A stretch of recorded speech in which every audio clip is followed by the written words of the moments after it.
Once upon a time, in a land far, far away in the town of Novgorod, there were a group of traveling musicians.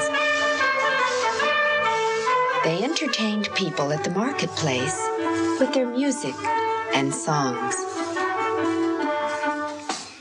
With them was a marvelous musician by the name of Sadko, who had gained great popularity among the townsfolk, regaling them with lovely tunes which he played on the dulcimer. "Gather round, friends of the town, hear us sing and dance and play, and if we please you throw a crown and we can stay one more day," said the manager. This dulcimer was not an ordinary instrument, for hardly would Sadko pluck the sonorous strings. The pretty maidens, hearing the music, would want to be near him and gain his attention. One caught his eye, and over her father's protest, he wooed her. For Sadko himself had fallen in love with this dark-haired maiden, and she had fallen in love with him. She declared her love for Sadko openly by crowning him with her wreath of beautiful spring flowers.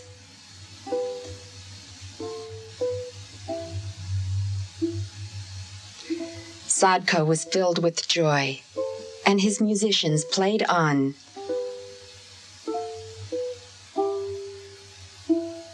And so, with a full heart, Sadko played his dulcimer with even greater joy. And the music was sweeter and more beautiful than ever.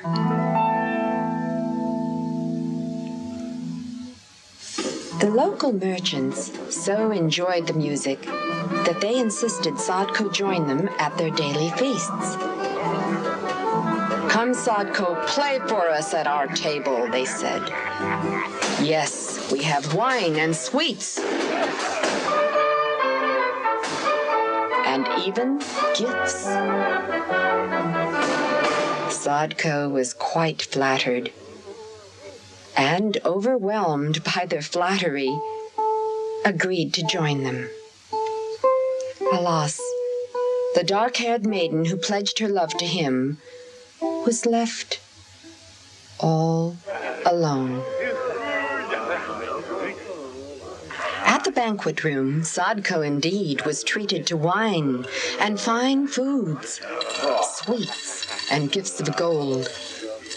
And in return, Sadko played for his benefactors on his beautiful dulcimer, who treated him to even more wine.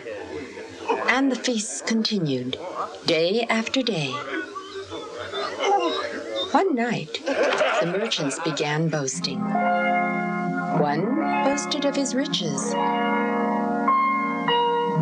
another of his beautiful wife, and another of his strength.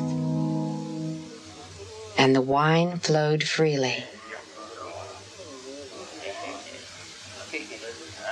One day was like another, and the nights blended into morning. And still Sadko played.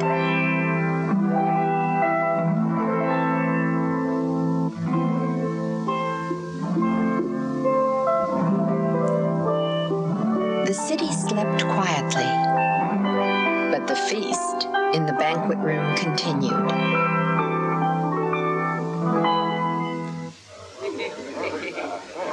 One night a guest brought out a golden parrot in a golden cage, a mechanical bird that tweeted a mechanical song. This guest said, "There is nothing in the world like Sadko's music. It's even better than this mechanical golden parrot." Sadko realized he was the butt of a joke. He felt quite hurt and despondent. "I do not wish to be a buffoon," he thought, "compared to a mechanical parrot that spouts nonsense." Sad and dejected, Sadko spent his nights by the river alone, forgotten by the merchants who lured him away from his musician friends and his sweetheart. Sadko became more affected by the insult, and he stayed by the river day after day, night after night, brooding. Even his true love could not help him shake his mood. But she came and stood near him.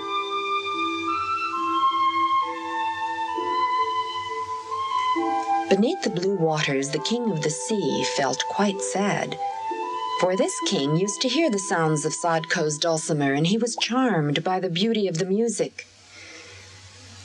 And then, miracle of miracles, the king came to the surface and addressed Sadko.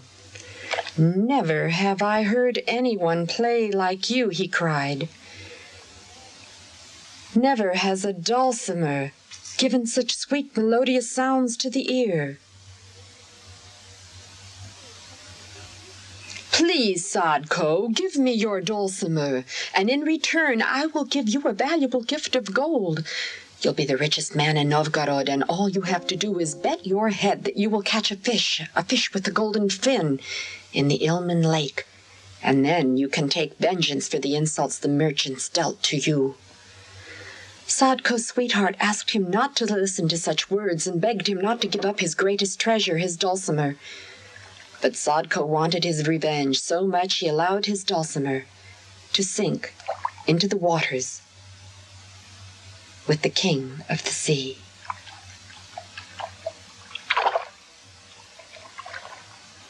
And so Sadko bet his head that he would catch a fish with a golden fin. The local townspeople and merchants took him up on his bet and gathered at the shore to watch Sadko as he cast his net into the sea. Time after time, Sadko would cast his net, and each time he would pull in only a common mudfish, while behind him the town executioner waited to collect the bet, Sadko's head. And again Sadko cast his net, and again the townspeople laughed. The executioner was waiting. In one final and desperate attempt, Sadko cast his net, and it was at that time the king of the sea, who had been quite busy in his underwater kingdom trying to play the dulcimer, suddenly remembered his promise.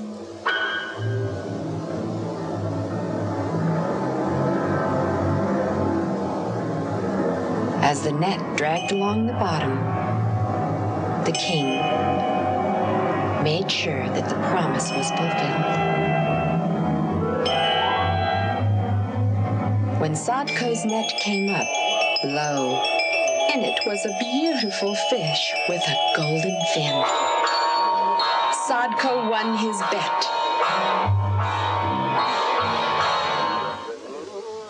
And now Sadko's coffers filled with riches, for money poured into his pockets.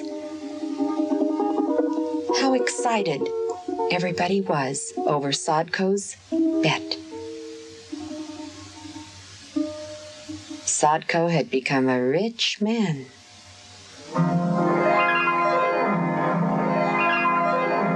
He bought himself a beautiful large castle. And everything in his castle was gold. He kept adding treasure upon treasure upon treasure. "Look at all I have," he boasted. "I will bet everything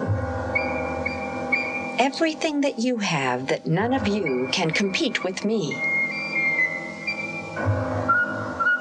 And so he won his bets, again and again and again, until many lost everything they had, even the clothes off their backs. But Sadko continued to bet, and he began to buy. "I will buy everything you have, all goods, good or bad. and you'll know who Sadko the Rich is. Sadko the Merchant, Sadko the Wealthy. And so they brought him more goods. And Sadko bought more goods, filling his coffers and his closets, and on and on. But Sadko was beginning to lose all his money buying all these goods. And his heart had grown cold, and he had forgotten his friends, and worse yet, he had forsaken the one true love of his life, the faithful, dark-haired maiden.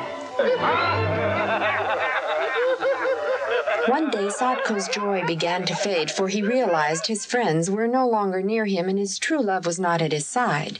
His coffers began to shrink. And so, foolishly, Sadko made yet another bet. I will equip 30 ships. And so he equipped 30 beautiful ships and set sail to foreign countries to trade and thereby regain his disappearing fortune. And regain his fortune he did. And his ships laden with treasure were returning to Novgorod. But still the dark-haired maiden waited. On his way back, a terrible storm began to brew. The water churned and tossed the ships about. The ships were tossed about like toys on the water. As they twisted and turned in the churning waves, it was as if a giant hand had reached out, torn the ship, and anchored it to the spot. And yet the storm raged on around them. Sadko thought and feared that perhaps the king of the sea was angry. He must appease him. But how?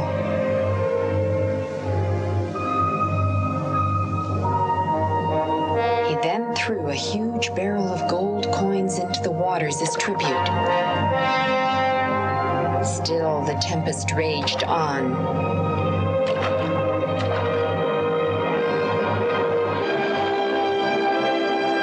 Me, the king of the sea, wants. Sadko knew what he must do. And to save his ships and men, Sadko threw himself into the turbulent waters.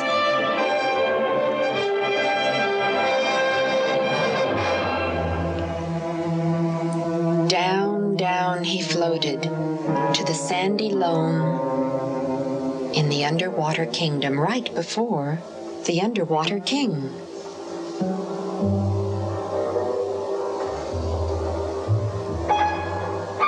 You have deceived me. You gave me a dulcimer that doesn't play music, the king screeched. Take him away.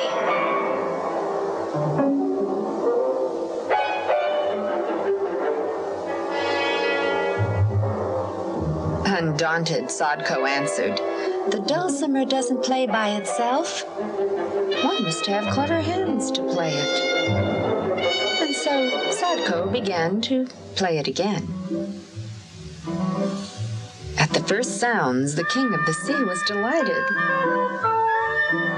And soon he began to dance with joy as the music played on. The king began moving in time to the music until he started dancing with joy.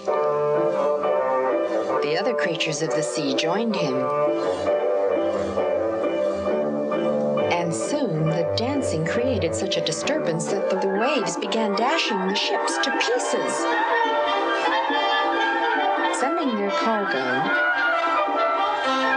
to the bottom of the sea.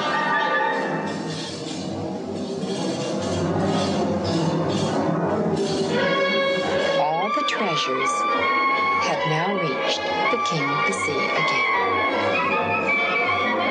Exhausted from his frenzied dance, the king stopped his whirling.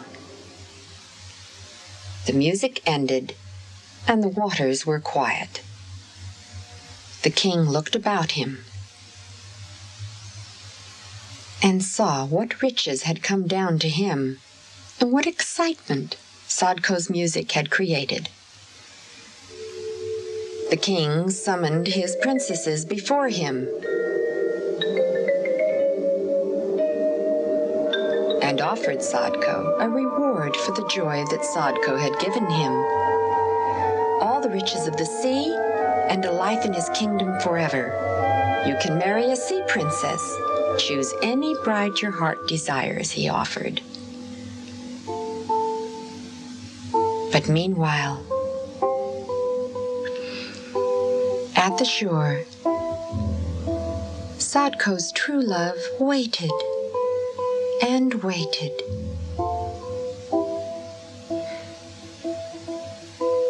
She dropped her floral wreath into its blue waters, and as it drifted down, it touched Sadko's shoulder.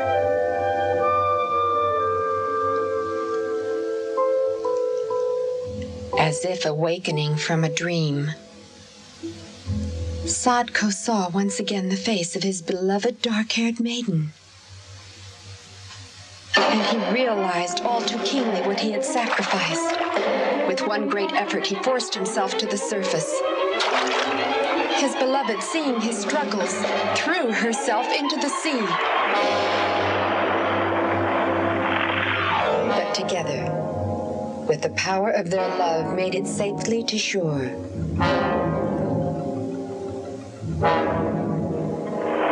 Now Sadko the dulcimer player is richer than ever. He has his old and true friends near him, his beautiful and faithful wife, and his dulcimer. And one day, healthy, happy children. Come, friends, share our joy. We can sing and play and dance for you. We have our friend Sadko and his dulcimer once again.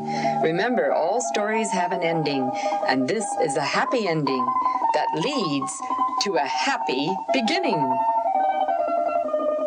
Only do what good begets, for goodness brings you no regrets.